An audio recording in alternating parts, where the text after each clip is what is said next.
ಕ್ಷೀರಪುತ್ರಾಯ ವಿದ್ಮಹಿ ಅಮೃತತ್ವಾಯ ಧೀಮಹಿ ತನ್ನೋಶ್ಚಂದ್ರ ಪ್ರಚೋದಯಾತ್.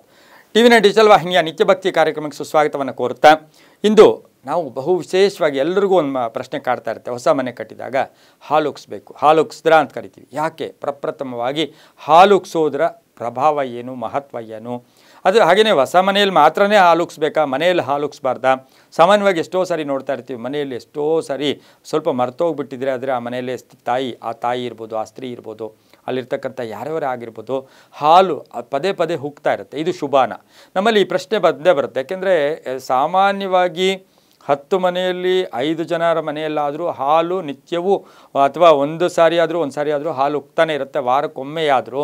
ಅದು ಶುಭಾನ? ಜೊತೆಗೆ ಹೊಸ ಮನೆಯಲ್ಲಿ ಯಾಕೆ ಹಾಲು ಉಕ್ಸ್ಬೇಕು ಅಂತಕ್ಕಂತಹ ಒಂದು ಅಭಿಪ್ರಾಯ ಎಲ್ಲರಿಗೂ ಮೂಡಿದಾಗ ನಾವು ಯಾವಾಗಲೂ ಹೇಳ್ತೀವಿ ಕ್ಷೀರ ಅಂತ ಕರಿತೀವಿ, ಹಾಲು ಅಂತ ಕರಿತೀವಿ.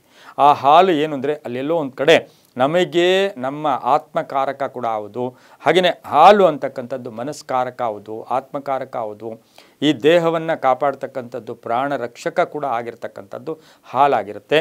ಇಲ್ಲಿ ಹೊಸ ಮನೆಯಲ್ಲಿ ಹಾಲು ಉಕ್ಸೋವಾಗ ಇತ್ತೀಚೆಗೆ ಏನಾಗಿದೆ, ನಾವು ಹಾಲು ಉಕ್ಸ್ಬೇಕಾದ್ರೆ ಒಂದು ಸ್ಟವ್ ರೆಡಿ ಇರುತ್ತೆ, ಸ್ಟವ್ ಮೇಲೆ ಹಾಲು ಇಟ್ಬಿಡ್ತೀವಿ, ಉಕ್ಸ್ಬಿಡ್ತೀವಿ, ಏನೋ ಅದಕ್ಕೆ ಸಕ್ಕರೆ ಹಾಕ್ಬಿಡ್ತೀವಿ, ಏನೋ ಮಾಡ್ತೀವಿ. ಆದರೆ ಇಲ್ಲಿ ಶಾಸ್ತ್ರ ಹೇಳುತ್ತೆ 3 ಇಟ್ಟಿಗೆ ಅಂತ ತಗೋಬೇಕು. ಹೊಸ ಮನೆ ಕಟ್ಟಿರ್ತಕ್ಕಂಥವರು ಹಾಲು ಉಕ್ಸುವ ಸಮಯದಲ್ಲಿ 3 ಇಟ್ಟಿಗೆ ತಗೊಂಡು, ಹೊಸ ಪಾತ್ರೆ ಆಗ್ಬೋದು, ಅದು ಹಿತ್ತಾಳೆ ಆಗ್ಬೋದು, ತಾಮ್ರ ಆದರೆ ಅದು ಭಾಳ ಶ್ರೇಷ್ಠ ಅಂತೂ ಕೂಡ ಹೇಳುತ್ತೆ.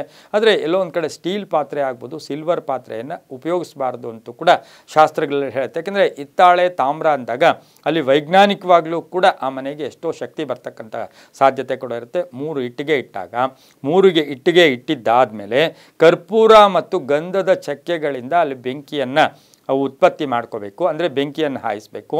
ಬೆಂಕಿ ಹಾಕಿ ಕರ್ಪೂರ ಮತ್ತು ಗಂಧದ ಚಕ್ಕೆಗಳು ಅಂತೂ ಕೂಡ ಶಾಸ್ತ್ರ ಹೇಳುತ್ತೆ. 3 ಇಟ್ಟಿಗೆ ಅಂತ ಹೇಳುತ್ತೆ.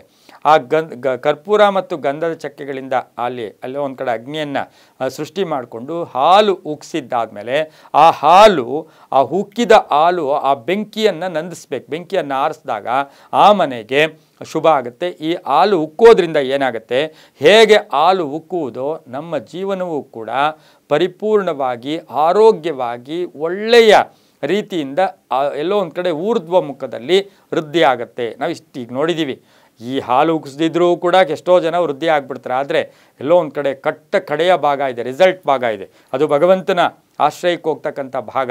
ಆ ಭಾಗದಲ್ಲಿ ಫೇಲ್ಯೂರ್ ಆಗಬಾರ್ದು. ನಾವು ಅಲ್ಲಿ ಪರಿಪೂರ್ಣ ಮಾಡ್ಕೊಂಡು ಹೋಗ್ಬೇಕು. ಇತ್ತೀಚೆಗೆ ಏನಾಗಿದೆ, ತುಂಬ ಐಶ್ವರ್ಯವಂತರು, ತುಂಬ ಶ್ರೀಮಂತರು, ತುಂಬ ಬೆಳೆದು ತುಂಬ ದುಡ್ಡು ಮಾಡಿದಾಗ ಆ ಪರಿಪೂರ್ಣತೆಗೆ ಎಲ್ಲೋ ಒಂದು ಸರಿ ಅವರು ಯೋಚನೆ ಮಾಡೋದಿಲ್ಲ. ಆದರೆ ಶಾಸ್ತ್ರ ಹೇಳುತ್ತೆ, ನಾವು 1ನೇ ಕ್ಲಾಸ್ನಿಂದ 10ನೇ ಕ್ಲಾಸ್ ಚೆನ್ನಾಗಿ ಓದಿದಾಗ 10ನೇ ಕ್ಲಾಸ್ ಫಸ್ಟ್ ಕ್ಲಾಸಾಗಿ ಪಾಸ್ ಆಗ್ತೀವಿ.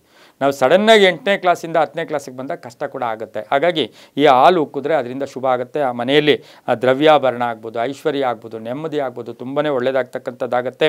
ಅದರ ಜೊತೆಗೆ ಮನೆಯಲ್ಲಿರ್ತಕ್ಕಂಥ ಹಾಲು ಉಕ್ಕಿ ಆ ಬೆಂಕಿಯನ್ನು ನೆನೆಸಿದ್ರೆ ಪಾಪ ಕರ್ಮಗಳು ಕೂಡ ದೂರ ಆಗುತ್ತೆ. ಇದು ಒಂದು ಭಾಗ. ಆದರೆ ಮನೆಯಲ್ಲಿ ಆಗಾಗ ಹಾಲು ಉಕ್ತಕ್ಕಂಥ ಆಟೋಮೆಟಿಕ್ ಹಾಲು ಉಕ್ಕೋದ್ರಿಂದ ಏನಾಗುತ್ತೆ ಅಂದರೆ ಮನೆಯಲ್ಲಿರ್ತಕ್ಕಂಥ ಕೆಟ್ಟ ಶಕ್ತಿಗಳು ಹೊಟ್ಟೋಗುತ್ತೆ, ಋಣಾತ್ಮಕ ಶಕ್ತಿಗಳು ಹೊಟ್ಟೋಗುತ್ತೆ, ತುಂಬಾ ಒಳ್ಳೆಯದಾಗುತ್ತೆ, ಶುಭನೂ ಆಗುತ್ತೆ. ಅದರಿಂದ ಏನು ಚಿಂತೆಗೆ ಒಳಗಾಗೋದು ಬೇಡ ಅಂತ ಹೇಳ್ತಾ, ಸರ್ವೇ ಜನ ಸುಖಿನೋ ಭವಂತು, ಸಮಸ್ತ ಸನ್ಮಂಗಳಾನಿ ಭವಂತು.